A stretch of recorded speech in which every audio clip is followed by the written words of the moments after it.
Prêt? Allez, on y va. Bon, on y va, allez. Bonjour Thomas. Bonjour Lisa. Thomas, tu es astrologue, Oui.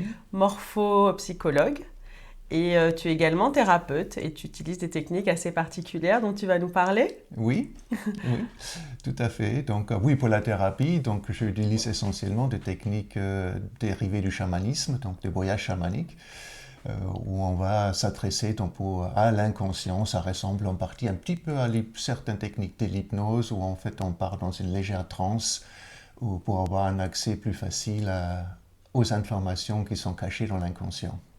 On a parlé de morphopsychologie. Oui.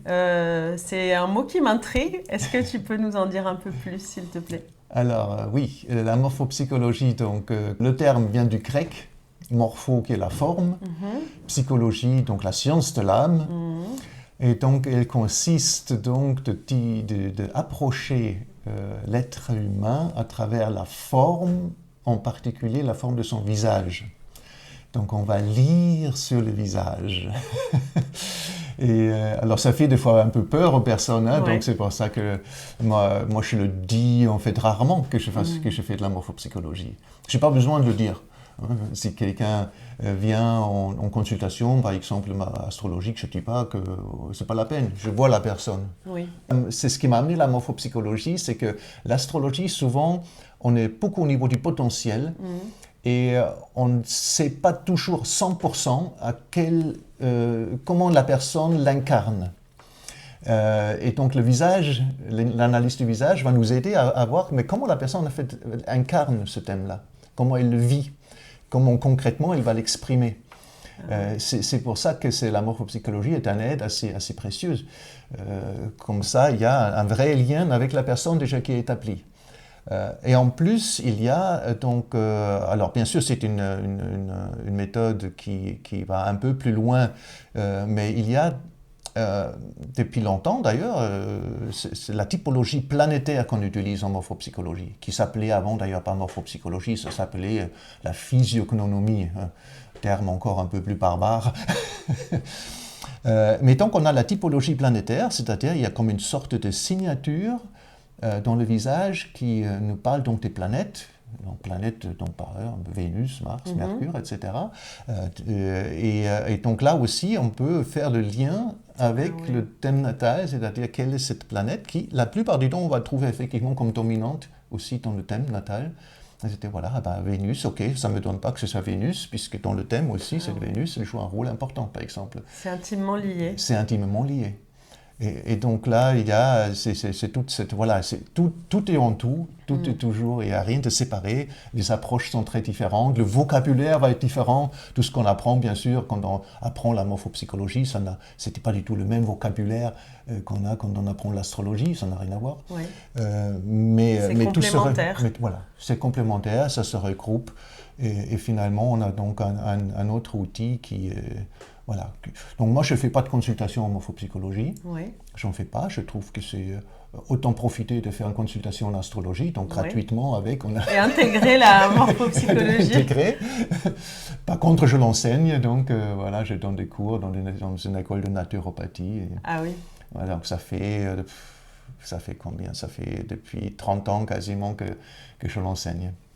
Oui, c'est intéressant quand tu rencontres des personnes de savoir un petit peu à qui tu t'adresses. Alors c'est extrêmement intéressant évidemment parce que c'est vrai que typiquement c'est déjà une forme géométrique. On rentre dans le symbole en fait avec le visage qui est parlant. Donc je vais pouvoir approcher l'autre au-delà de mes premières réactions de sympathie, antipathie.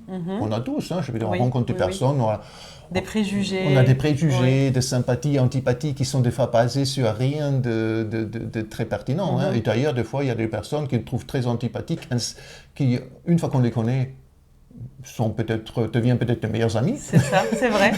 Oui. Ça peut arriver. Oui. Hein. Parfois, on a la bonne sensation, il ne faut pas faire confiance, des fois on a raison. Oui. Des fois, non. La morphopsychologie nous permet de objectiviser ça. Un petit peu, se dire, oui, peut-être ton intuition était bonne. On va garder ça dans un petit coin. Mais on va aborder la personne d'une manière le plus objective possible, à travers la forme. Qu'est-ce que cette forme va me raconter? Et en plus, bien sûr, là encore, une fois, je ne vais pas pouvoir faire cette analyse de l'autre si je n'ai pas faire un minimum de travail sur moi-même, parce que sinon, on va être totalement dans la projection. Sur moi-même avec la morphopsychologie ou Avec la morphopsychologie. Ça veut dire, moi, je peux me regarder dans le miroir. Voilà, tout à fait. Okay. Il faut que, alors, le morphopsychologue en particulier, il faut qu'il se regarde dans la classe, dans la classe ou à ses photos, qu'il est conscient de son propre type et donc dans son propre fonctionnement, qu'il sait avec quelle personne ça va très bien aller, avec quelle personne il va y avoir des difficultés, et donc de ne pas projeter en fait sa propre faiblesse, ses propres ténèbres, si on peut dire, ses propres ombres sur les autres. C'est quelque chose que tout le monde fait automatiquement. On est constamment dans la projection, ce qui nous empêche d'ailleurs de vraiment rencontrer l'autre souvent. Parce qu'en fait, cette projection se tient entre nous et l'autre, et on n'est rarement totalement à l'écoute de l'autre. Et donc ça nous permet en fait d'aller au-delà de ces projections-là pour aller vraiment à la rencontre de l'autre, c'est-à-dire de vraiment être curieux de l'autre, de vraiment savoir comment essayer de le comprendre. Et du moment que j'essaye de comprendre l'autre, déjà le jugement, il est presque plus là. Et le jugement, c'est vraiment ce qui... Ça aussi, tout le monde a tendance à juger. Hein.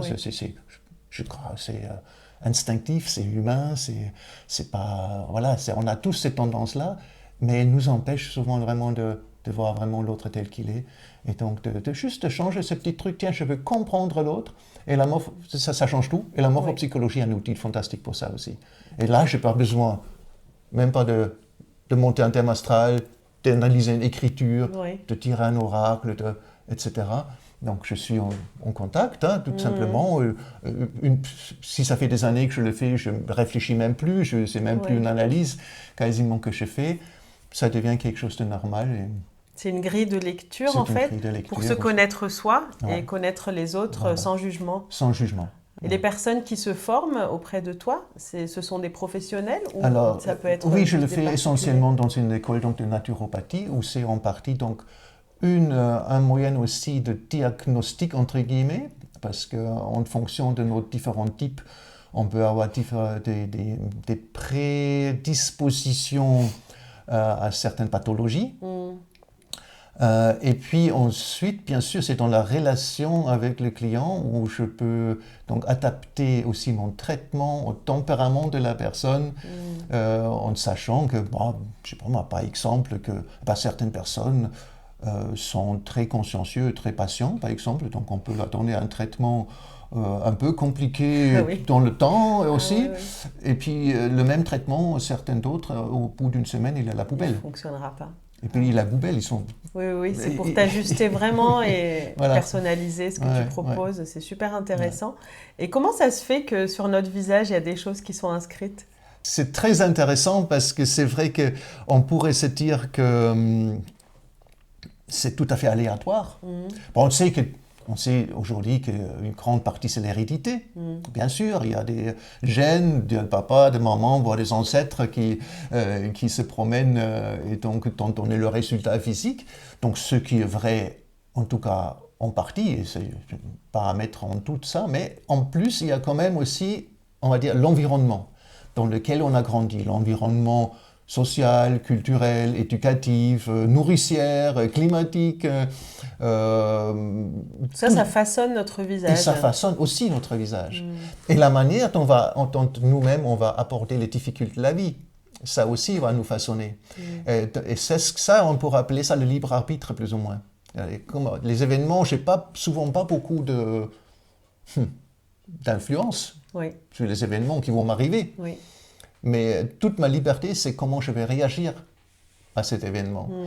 Et c'est ça que j'appellerais peut-être le libre arbitre, moi, où je peux décider de comment je fais face aux événements. Et donc, mais tout ça, ces trois éléments, donc l'hérédité, l'ambiance et le libre arbitre, vont façonner mon visage. Et c'est évolutif également, et j'imagine. C'est évolutif. Alors, certaines choses sont très, très lentes à changer, presque impossibles. Hein. Toute la structure osseuse, par exemple, du visage, c'est quelque chose qui bouge très lentement. Ça bouge, mais très lentement. Et puis, il y a certaines choses qui bougent très vite.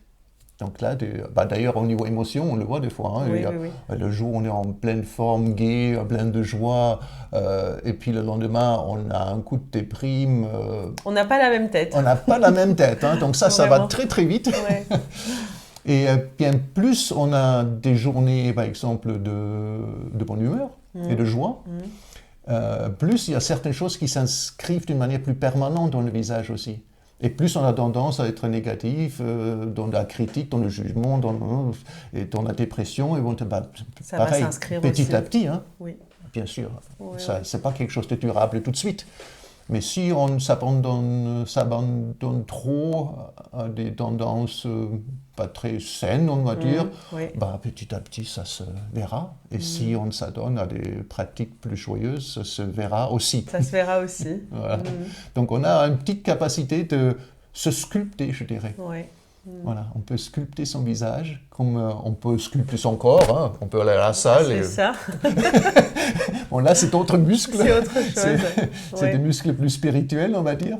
Oui, donc on est vraiment acteur de qui on est, de ce qu'on devient, comment on évolue. Et ça, c'est génial. C'est super d'avoir ces grilles de lecture, ces décodages, cet éclairage. On est vraiment un peu créateur de notre vie, de notre réalité aussi. Hein. Moi, je vois ça beaucoup avec, quand on fait, par exemple, nous on fait des week-ends de citation, avec des cérémonies, avec des rituels qui sont importants, où on crée ces rituels. Pareil, ce qu'on fait au niveau de la roue médecine, quand je fais des formations sur la roue médecine, on va créer des cérémonies et des rituels. Alors que c'est vrai qu'on pourrait le monde extérieur qui peut nous regarder, des fois quand on fait ça, ils vont nous dire oui, ils sont tous un peu starbés. Oui. Hein, ils sont pas très, tous promenés là, avec un tambour, avec les chants bizarres, ils sont pas très nets. Oui. Mais en même temps, on essaye de créer un monde en fait poétique. Poétique, beau. Rempli de joie, de connexion, qui nous enrichit intérieurement, et peu importe que on passe pour des... C'est pas très important. Hein. L'important, c'est notre vécu, et c'est cette approche qui est pas loin de la magie, c'est-à-dire en fait, on va essayer de donner de la magie à la vie. Et ça va se refléter donc aussi, petit à petit, sur notre visage. Ouais. Donc c'est toute cette... On va en fait essayer de créer de la magie. Quand j'ai commencé l'astrologie, entre autres, hein, j'ai essayé de trouver le sens, comme s'il y avait un sens préexistant. Et puis petit à petit, je me suis rendu compte que, il y a certainement un petit peu un sens global, c'est-à-dire que effectivement, le sens de l'existence humaine, c'est une aventure de la conscience, c'est de devenir de plus en plus conscient. Oui. Mais c'est un sens très général, très global. Et je pense qu'on a aussi une autre manière de voir ça, c'est-à-dire c'est à nous de donner un sens aux choses. Et c'est là qu'on est tout à fait créateur. Et là, c'est là on rejoint le divin d'une certaine manière, parce que c'est ça peut-être que le divin, c'est ça, c'est la créativité. Et comme on est fait à l'image de Dieu, donc la partie la plus propre à l'être humain, c'est la créativité. Et bien sûr, la capacité de créer du beau, essentiellement, je dirais, et de l'amour. C'est mieux. C'est mieux. C'est mieux. On est quand même beaucoup mieux dans ces conditions-là que si on est dans la violence, dans la haine, dans la... Voilà. Est-ce que tu as envie de dire quelque chose pour terminer cette discussion ? Alors, peut-être envie juste de répéter ça, c'est-à-dire que si à travers toutes ces techniques-là, à travers l'astrologie, la morphopsychologie, le chamanisme, la spiritualité, avec tout ce que vous vivez peut-être déjà, tout ce que vous entreprenez déjà, que vous êtes juste conscient du pouvoir que vous avez sur votre vie. Pour avoir ce pouvoir-là, il faut reprendre aussi la responsabilité de sa vie. Il ne faut pas... C'est la faute aux autres, c'est la faute de la société, c'est la faute du gouvernement, c'est la faute de ceci, c'est la faute de mon chéri, c'est la faute de... Non, on reprend la responsabilité de ce qui se passe. Je n'ai pas le pouvoir, ni d'ailleurs même le droit, je pense, de vouloir changer l'autre. Ce que je peux changer, c'est moi-même. Je prends conscience de ce que je peux faire moi. Et j'ai tout mon pouvoir, il est là. Sur moi, comment je réagis à la vie. Et donc tout ça, ça va nous aider à ça, en fait. Juste se dire, voilà, comment je peux reprendre la responsabilité de ma vie et agir en tant que créateur le plus possible. Encore merci Thomas. Merci à toi. À bientôt. À bientôt. Au revoir. On aurait pu mettre un tambour. On aurait pu mettre un tambour, ouais.